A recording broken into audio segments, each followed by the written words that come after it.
बोलिए परम पूज्य बाबा घासीदास की, बोलिए सतनाम पिता की। सत्य नाम एक सार है और सब घट रहे समाया। और सत्य नाम मुख भाखिए तब कोटि पाप कट जाए। कोटि पाप कट जाय होता है सकल काल की, होता है सकल काल की जय। बार बार सब प्रेम से बोलो सत्य नाम, बार बार सब प्रेम से बोलो सत्य नाम की जय। पियोर भाई अमृत रस प्याला, पियोर भाई अमृत रस प्याला। सत्य अमृत बरसाई दियो है महादेव के लाला, सत्य अमृत बरसाई दियो है महादेव के लाला। बोलिए परम पूज्य बाबा घासीदास की जय। बाबा खोल देवे मंदिर के दुआरी,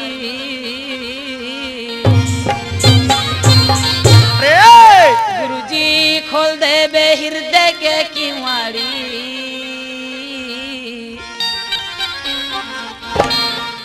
मैया ये गुरुजी तोरे पुजारी, मैया ये बाबा तोरे पुजारी। बाबा खोल देवे मंदिर के दुआरी, गुरुजी खोल देवे मंदिर के दुआरी।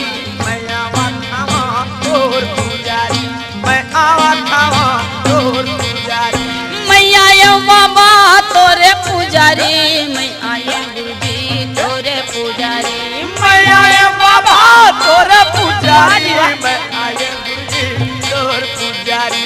मैया ये बाबा तोरे पुजारी, मैं आये गुरुजी तोरे पुजारी। मैं आए बाबा तोर पुजारी, मैं आए जय हो बाबा। पुजारी। बाबा खोल देना मंदिर के दुआरी, गुरुजी खोल देना हृदय के किवाड़ी। मैं आवत हूँ तोरे पुजारी, मैं आया बाबा तोरे पुजारी। बाबा खोल देवे मंदिर के दुआरी, गुरुजी खोल देवे मन के दुआरी। मैं आवत हूँ तोर पुजारी, मैं आवत हूँ तोर पुजारी।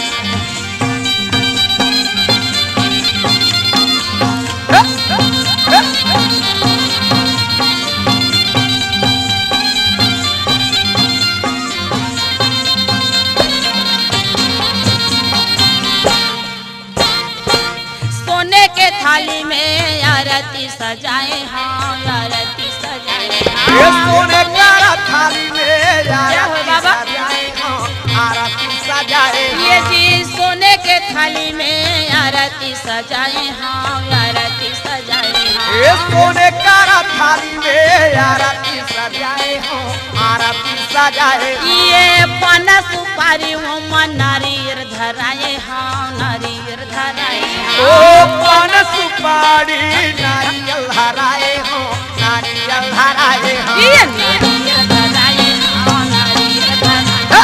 नारियल धराए हो, नारियल धराए। बाबा नारियर धराए, हाँ नारियर धराए। एक कैसे नारियल धराए हो, नारियल धराए। बाबा पूजा के लाए भर भर थारी,